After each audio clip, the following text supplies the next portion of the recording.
이 시간 설교를 시작하면서 먼저 짧은 동영상 하나 보고 설교를 시작하도록 하겠습니다. 총기 난사로 6명의 사상자가 발생한 사건 현장. 경찰의 신경이 곤두서 있는 상황에서 한 여성이 폴리스 라인을 뚫고 시신을 향해 달려듭니다. 당연히 수갑을 채우고 테이저건이나 총으로 제압하는 모습이 예상됐지만 그녀를 맞은 건 경찰관의 따뜻한 포옹이었습니다. 현장에 난입한 여성은 총격 희생자의 약혼녀. 하늘이 무너지는 비보에 이성을 잃었지만 경관의 품에 안겨 한참을 운 뒤에야 평정을 되찾았습니다. 차가운 공권력 대신 따뜻한 인간애로 큰 위로를 얻은 것입니다. When the other officer just came and put his arms around me, it made me feel so good. It made me feel so good. To me, that sent such a strong message that good always outweigh the bad. 그녀가 달려들 때만 해도 아무도 신분을 몰랐지만 울부짖는 모습으로 피해자 관계자임을 직감한 경관이 법 대신 마음의 움직임을 따른 것입니다. Most people that are victims of stuff like that just want to talk. They just want somebody to hear their story and let them talk and show that compassion and care that people won't. 피도 눈물도 없는 엄격한 집행만이 질서를 수호한다고 믿는 미국의 경찰관. 하지만 작은 인간적인 사랑이 때로는 더 큰 효과를 가져올 수 있다는 것을 이번 사례가 보여주고 있습니다. LA에서 YTN 김기봉입니다.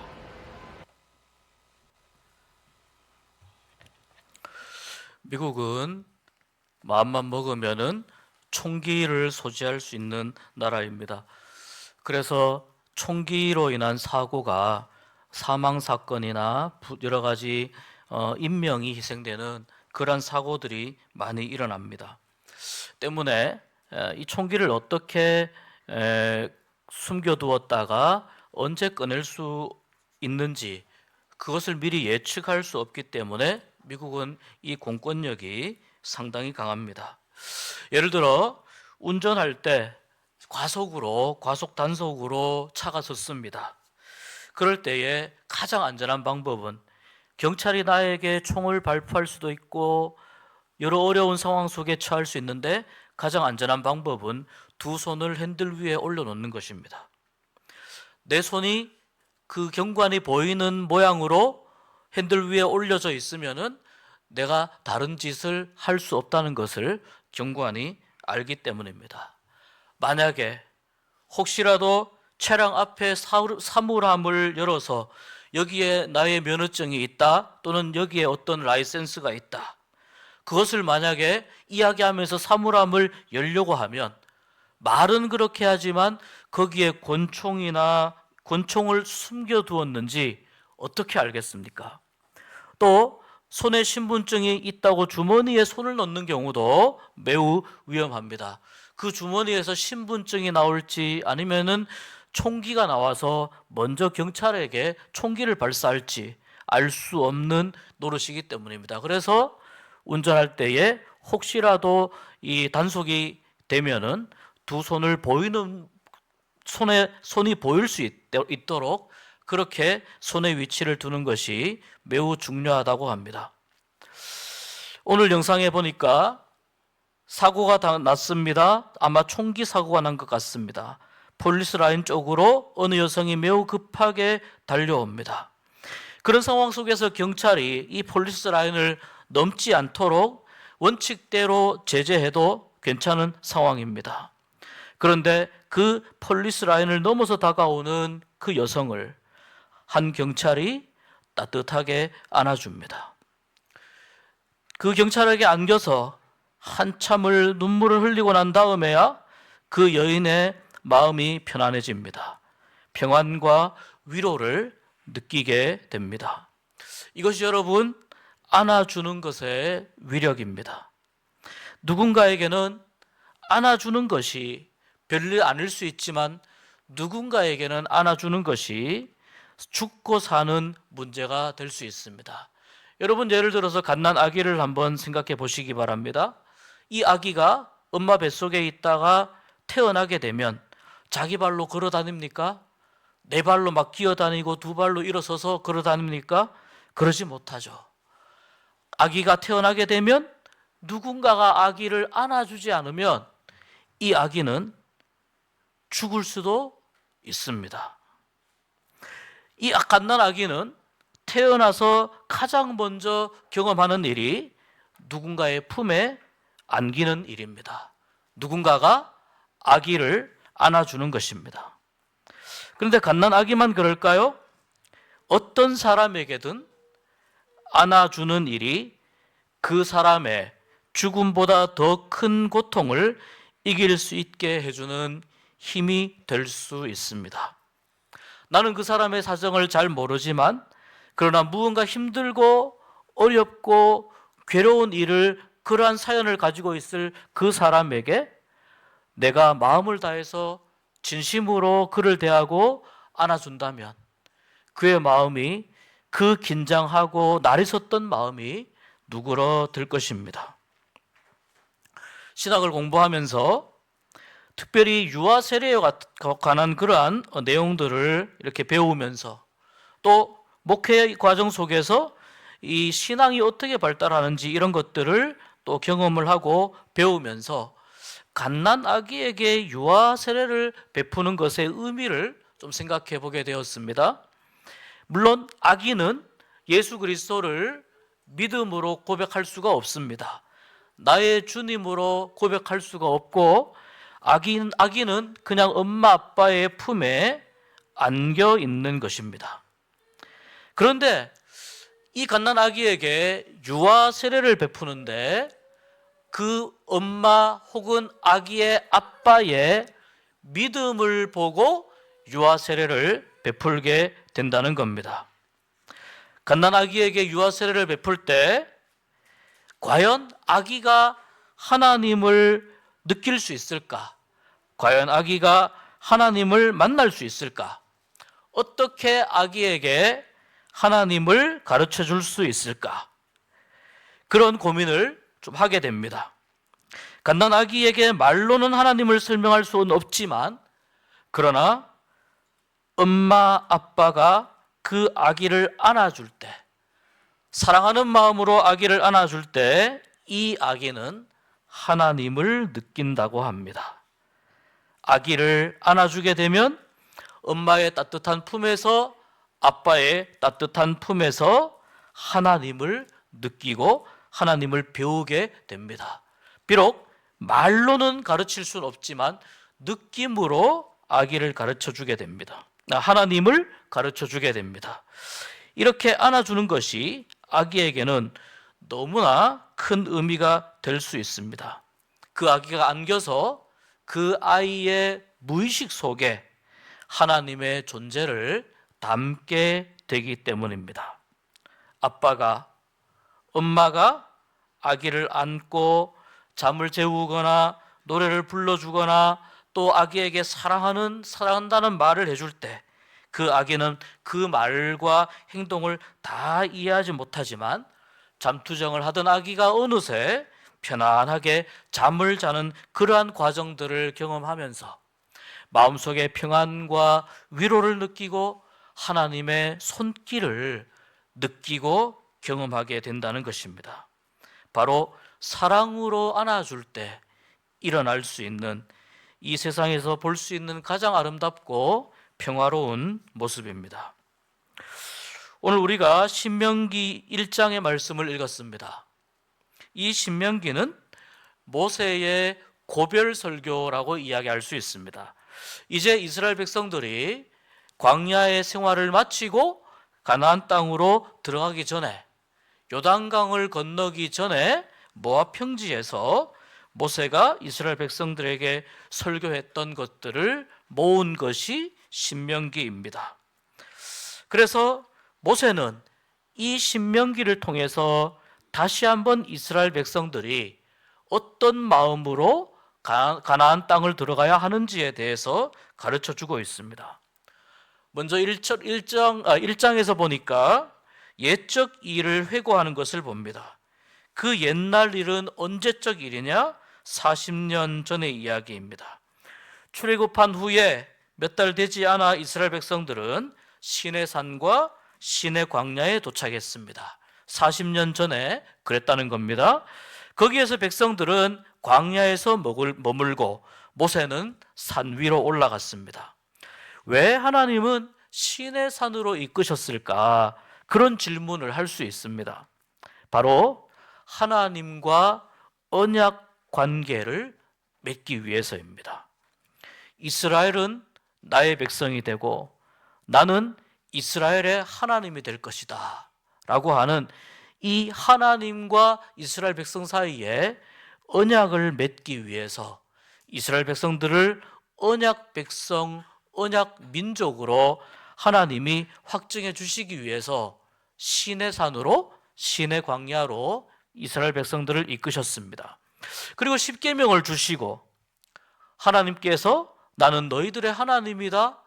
너희들은 내가 가르치는 말대로 행동하고 살아라. 이 율법을 주시고 난 이후에 시내 광야를 떠나서 가데스 바네아까지 이동을 합니다.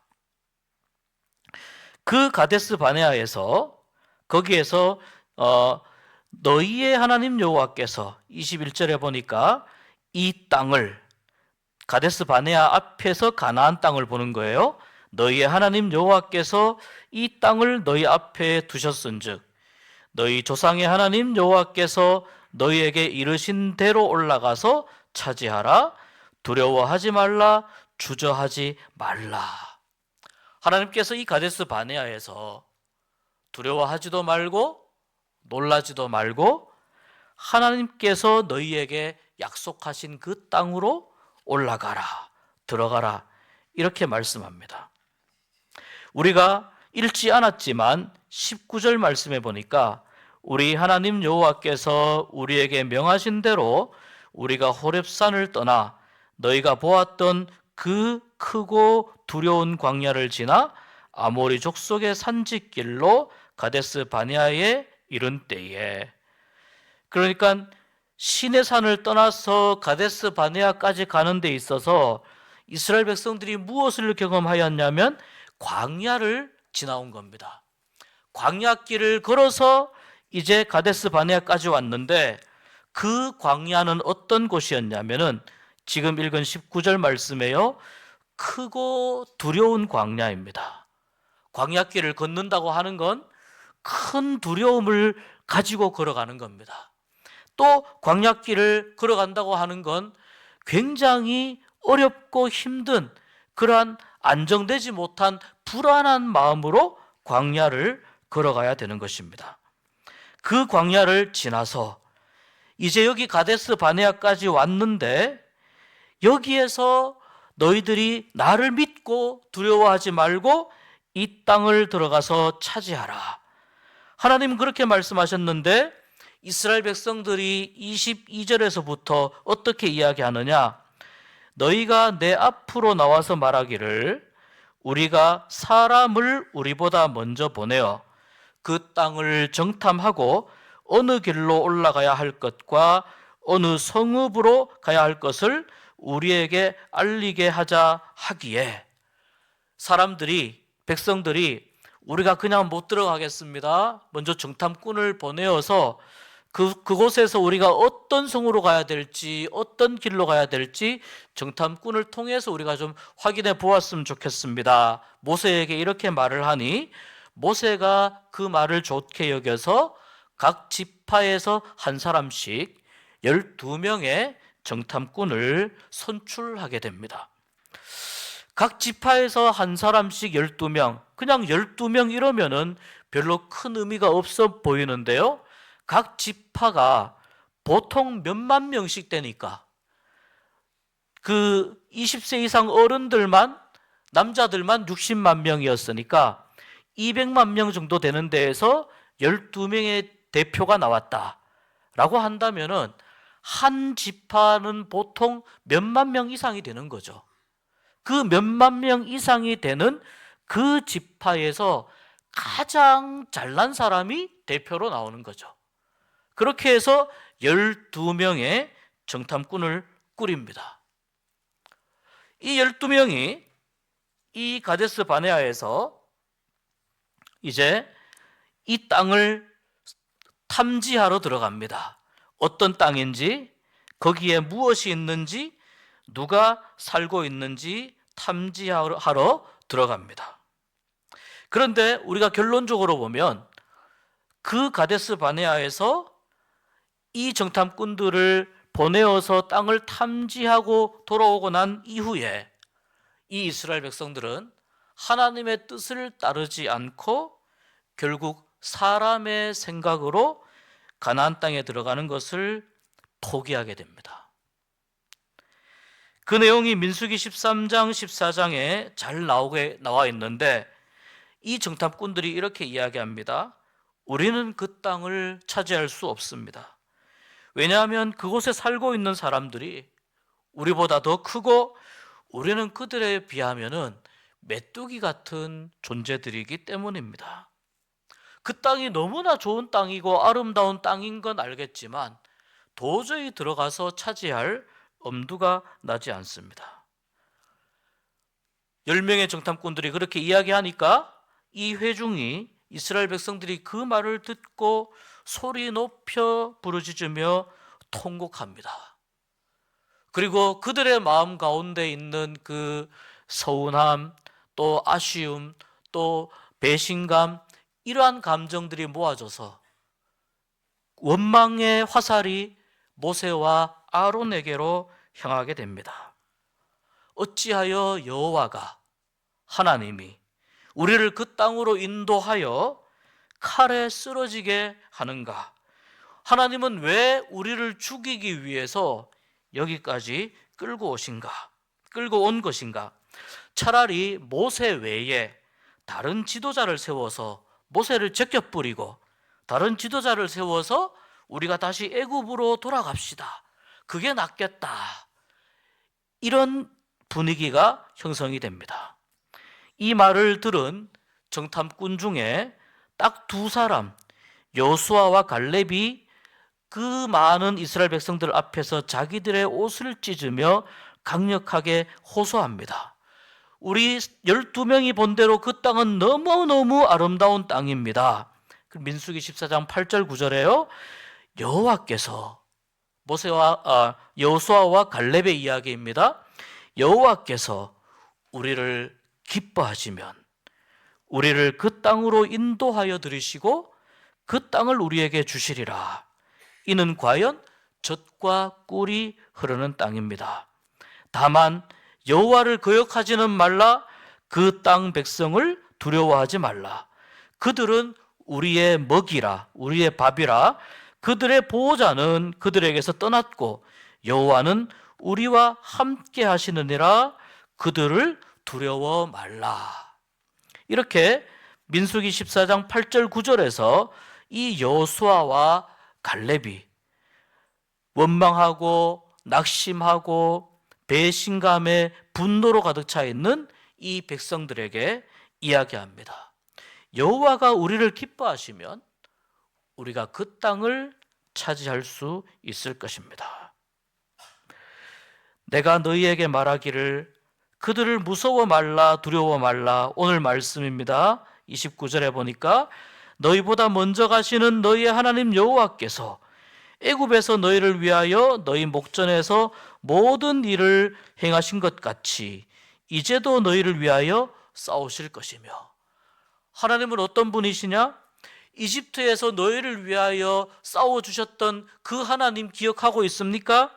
그 하나님 홍해를 가르시고 또한 광야에서 만나와 메추라기로 먹이시고 물을 내게 하시는 그 하나님, 우리가 이렇게 광야길을 걸어왔지만 우리의 발이 헤어지지 않게 하신 그 하나님께서 지금 이 순간도 우리를 위하여 하나님이 싸워주실 것인데, 광야에서도 너희가 당하였거니와 사람이 자기의 아들을 안는 것 같이 너희 하나님 여호와께서 너희가 걸어온 길에서 너희를 안으사 이곳까지 이르게 하셨느니라. 이렇게 설득을 하는데도 이 말을 받아들이지 못하는 겁니다. 이 말을 믿음으로 받아들이지 못하는 겁니다. 그래서 모세가 이렇게 이야기합니다. 이 일에 너희가 너희의 하나님 여호와를 믿지 아니하였도다. 이집트에서부터 가데스 바네아까지 그 여정을 생각해 보면 단 하루라도 하나님의 도우심과 기적 같은 하나님의 은혜가 없었으면 한 발짝도 움직일 수 없었던 이스라엘 백성들인데, 이 이스라엘 백성들이 가나안 땅을 정탐하고 돌아온 10명의 그 대표 선수들의 이야기를 듣고 하나님이 우리를 위해서 싸워주실 것이다, 하나님께서 우리에게 약속하신 땅이다, 이렇게 받아들이지 않고 그 땅을 두려워하고 그 땅 사람을 무서워하고 더 이상 그 땅으로 들어가기를 주저하는 것입니다. 하나님이 어떤 분이었는지 모세가 이야기합니다. 33절에 보니 그는 너희보다 먼저 그 길을 가시며 장막 칠 곳을 찾으시고 밤에는 불로 낮에는 구름으로 너희가 갈 길을 지시하신 분이 바로 여호와라는 겁니다. 이렇게 모세와 아론과 여호수아와 갈렙이 이렇게 계속해서 이야기하면서 설득하고 있는 그 말을 들으면서도 이 백성들은 그 말을 듣고 난 후에 돌을 들고 여호수아와 갈렙을 치려고 합니다. 바로 그 순간에 하나님의 영광이 회막에서 모든 이스라엘 자손들에게 나타납니다. 백성들은 믿음의 관점에서 바라보는 것이 아니고 인간의 관점에서 바라보았습니다. 그렇기 때문에 하나님께서 매우 화를 내시면서 이스라엘 백성들의 그 불신앙을 지적하시면서 이집트를 이기신 하나님이 왜 가나안 거민들을 이기지 못하느냐고 하나님은 이 이스라엘 백성들의 불신앙을 지적을 하시면서 너희가 여기까지 오는 동안 사람의 힘으로 상상할 수 없는 기적을 겪었느냐? 그렇게 큰 기적을 겪었으면서도 크나큰 하나님의 은혜와 능력을 경험하였으면서도 왜 하나님을 의심하느냐? 이렇게 이스라엘 백성들의 불신앙을 지적하면서 그때부터 이스라엘 백성들에게 불필요한 40년 광야 생활이 시작되는 것입니다. 이 정탐꾼들이 40일을 가나안 땅에 가서 정탐을 했는데 하루를 1년으로 계산하여 정탐꾼들의 40일을 40년으로 계산하여 광야의 40년이 시작된 것입니다. 왜 광야의 40년을 살게 하셨을까요? 너희들은 그 불신앙 가지고 가나안 땅에 들어갈 수 없다는 것이 하나님의 말씀이에요. 그리고 너희들의 자손이 들어갈 것이다. 너희들은 광야에서 다 전부 다 죽고 사라질 것이며 너희들의 자손이 40년 후에 들어갈 것이다. 단 여호수아와 갈렙은 그 믿음으로 가나안 땅에 들어갈 것이다 라고 말씀했습니다. 여러분, 아까 광야는 크고 두려운 곳이라고 19절에서 말씀했습니다. 크고 두려운 광야에서 무려 40년을 그 광야에서 살아야 했으니 얼마나 이들의 40년의 시간이 얼마나 그 마음속에 서운함과 아쉬움이 또 후회가 밀려왔겠습니까? 그러나 여러분, 하나님은 그 광야에서 이스라엘 백성들이 40년을 그렇게 벌을 받으면서 살게 하셨으면서도 하나님은 그 광야에서 이스라엘 백성들을 이끄셨습니다. 이스라엘 백성들보다 먼저 가서 그 길이 옳은 길인지 잘못된 길인지 확인하시고 여기에 장막을 치면 좋을지 나쁠지 하나님께서 먼저 확인하시고 낮에는 구름 기둥으로 밤에는 불 기둥으로 우리가 가야 할 길을 지시하셨습니다. 그래서 하나님은 광야에서 어떤 길로 가야 되는지 모든 길을 아시기 때문에 하나님이 이끄신 길이 가장 좋은 길이었고 하나님께서 이야기하신 장막을 칠 장소가 가장 적합한 장소였고 날마다 하나님이 함께 하신다는 것을, 너희들과 함께 하신다는 것을 구름 기둥과 불 기둥으로 이끄시면서 그것을 이야기하시고 보여준 것입니다. 구름 기둥과 불 기둥으로 계속해서 하나님이 이스라엘 백성들을 이끄시면서 결국은 가데스 바네아까지 왔는데, 여기에서 이스라엘 백성들이 하나님을 원망한 것이었습니다. 하나님, 왜 그 길이 아닌 이 길로 이끄셨습니까? 하나님, 나는 좀 더 빨리 다른 길로 가고 싶은데 왜 하나님 계속 광야에서 헤매게만 하십니까? 이집트에서 가나안까지 이동하는 길이 있습니다. 해변길로 가면은 불과 일주일 열흘이면 이집트에서 가나안까지 갈 수 있는 길이 있습니다. 그리고 그 길은 많은 사람들이 이용하는 길입니다. 요셉이 노예로 팔려서 잡혀서 이집트로 갈 때에도 미디안 상인들이 이용했던 길이 바로 해변길입니다. 그런데 하나님은 그 빠르고 좋은 길로 인도하지 않고 굽이굽이 다른 길로 인도하셨습니다. 왜 하나님, 나는 좀 더 빨리 가고 싶은데 왜 이 길로 인도하십니까? 그렇게 질문할 수 있습니다.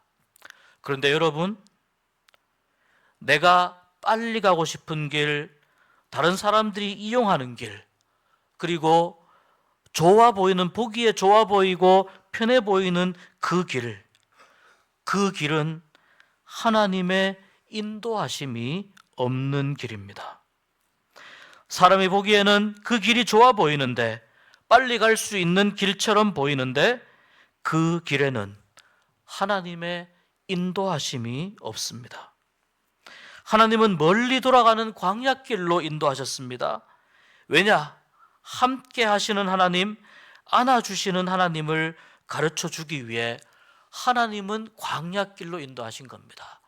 아무것도 의지할 것 없는 그 광야에서 오직 하나님만 의지할 때에 하나님의 안아주심, 하나님의 함께하심을 경험할 수 있는 바로 그 광야길로 인도하셨습니다. 왜 이 길인가? 내가 너와 함께하고 너를 안고 이 길을 가고 있다는 것을 너에게 알게 하기 위해서이다. 하나님의 마음입니다. 그래서 하나님은 광야를 지나면서 이렇게 이스라엘 백성들을 이끄셨습니다. 사람이 자기의 아들을 안는 것 같이 너희들을 안아서 이끄셨다라고 말씀합니다. 그리고 너희가 걸어온 그 길에서 너희를 안으사 여기까지 인도하셨노라고 말씀합니다. 그러면 여러분, 오늘 이 하나님의 말씀을 기준으로 해서 비추어 볼 때 그 광야길에서는 누가 걸어온 것입니까? 그 광야길에서 사실은 이스라엘 백성들이 걸어온 것이 아니고 이스라엘 백성들의 하나님 여호와께서 걸어온 것입니다. 그래서 성경은 이렇게 말씀합니다. 너희들이 그렇게 광야길을 다녔는데 너희들의 옷과 신발이 하나도 헤어지지 아니하였다 말씀합니다. 이스라엘 백성들의 눈에는 광야가 죽음의 땅이고 고난의 길이지만 모세의 눈에는 광야는 하나님의 살아계심을 만날 수 있고 우리를 보호하고 이끄시는 하나님을 만날 수 있는 길이었다는 것입니다. 죽음이 넘실대는 곳에서 하나님이 우리를 안아서 이끄실 하나님의 그 은혜의 관점에서 모세는 광야길을 바라본 것입니다. 그래서 우리를 보호하시는 하나님, 우리를 안고 가시는 하나님이라는 고백이 바로 이 성경에 나타나고 있습니다. 환난이나 고난이나 어렵거나 힘들거나 굽이진 길을 걸어갈 때 우리는 어떤 눈으로 그 길을 바라보아야 될까요? 모세처럼 믿음의 관점에서, 은혜의 관점에서 하나님이 함께 하시는 길인가, 하나님이 안아주시는 길인가, 하나님이 인도하시는 길인가, 그렇지 않은가, 그것을 바라볼 때에 우리가 걸어가는 길이 어떤 의미가 되는지 우리가 깨닫고 알게 되는 것입니다. 오늘 말씀을 정리하면서 하나님의 안아주심의 은혜를 우리가 어떻게 누릴 수 있는지 잠시 생각해 보겠습니다. 첫 번째, 한 번쯤은 우리가 걸어온 길을 회고해 보는 시간을 가질 필요가 있습니다. 내가 걸어온 길을 돌아보는 것입니다. 오늘 신명기를 읽은 것처럼 모세가 지난 40년의 이야기를 백성들에게 다시 한번 설명하고 설교하는 것처럼 지나온 삶을 돌아보는 것입니다. 그때는 하나님의 손길이 보이지 않았습니다. 내 힘으로 걷는 것 같았습니다. 억지로 겨우겨우 기어간다고 생각했고 다리에 힘도 풀리고 걸어간다고 생각했는데 내가 다시 내가 걸어온 길을 회고해서 돌아보니 나를 안고 계시는 하나님이 보인다는 뜻입니다.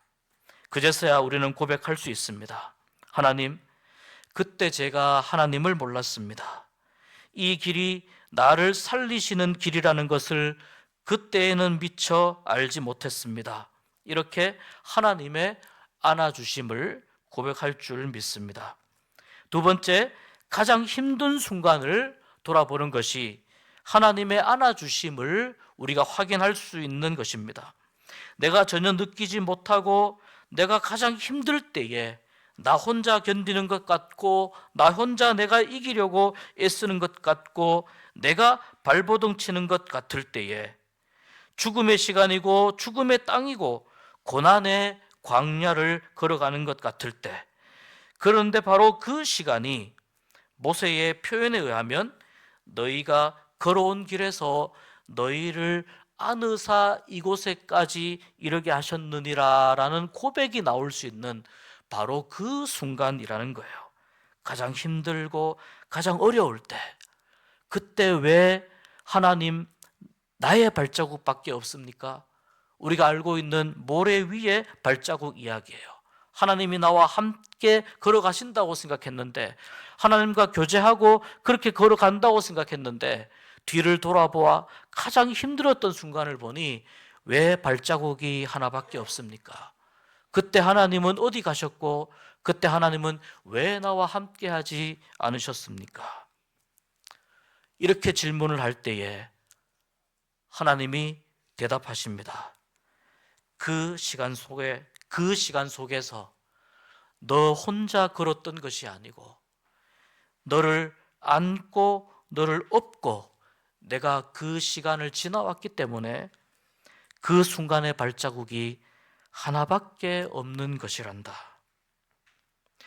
그 모래 위의 발자국은 힘든 상황 속에서 발버둥 치던 너의 발자국이 아니고 힘든 상황에서 주저앉아 울면서 모든 것을 포기하려고 하던 너를 내가 안고 들쳐업고 걸어왔던 나의 발자국이란다.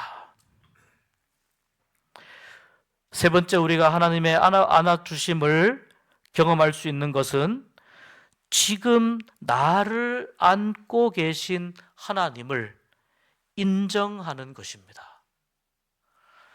그것이 믿기지 않아도 느껴지지 않아도 정말 하나님이 나를 안고 계실까? 믿기지 않아도 느껴지지 않아도 내가 그것을 인정하는 것입니다. 지금 나는 엄청 아플 수 있습니다. 내가 사랑하는 사람이 총을 맞고 생명을 잃은 그 현장을 바라본다면 그 약혼녀의 눈에는 아무것도 보이지 않는 가장 힘든 순간일 겁니다. 영상에서 보았던 것처럼 얼마나 고통스럽고 얼마나 마음이 찢어지고 얼마나 큰 절망이 이 여인을 휘어감고 있었겠습니까? 하나님이 나를 안고 계신 이 모양이, 이 모습이 내 눈에 보이지 않는다 하더라도, 믿기지 않는다 하더라도 하나님의 안고 계심을, 나를 안아주심을 내가 인정하는 것이 필요한 겁니다. 하나님, 지금 하나님이 나를 안고 계시다는 것 솔직히 안 믿어집니다. 지금 너무 힘이 듭니다. 믿어지지 않습니다. 그렇지만 하나님이 나를 안고 계신 것, 말씀을 보니 바로 하나님이 너희를 안아서 여기까지 인도하셨다는 말씀이 있는데 제가 그 말씀을 인정하기를 원합니다. 언젠가 또 나중에 가장 힘들었던 순간 내가 돌아보았을 때 그때 가장 힘들었던 순간 하나님이 나를 안고 계셨군요 라고 내가 고백할 수 있는 그러한 시간이 반드시 올 것이기 때문입니다. 예수님께서 십자가에서 죽으실 때 두 팔을 이렇게 벌리고 죽으셨습니다. 양손에 못이 박혀서 핏물이 흘러내립니다. 그리고 두 팔을 벌리고 예수님은 죽으셨습니다. 왜 예수님은 십자가에서 이렇게 두 팔을 벌리셨을까요? 그 피 묻은 팔로 더러운 우리의 죄를 깨끗하게 씻어주시고 그 피 묻은 능력의 팔로 우리를 안아주시기 위함입니다. 내가 이 피 묻은 팔로 죄에 가득한 고통스러운 너희들의 삶을, 너희들의 모든 것을 내가 안아줄 터이니 나의 피 묻은 팔에 안기라고 예수님이 십자가에서 두 팔 벌려 피 흘리고 계시는 것입니다.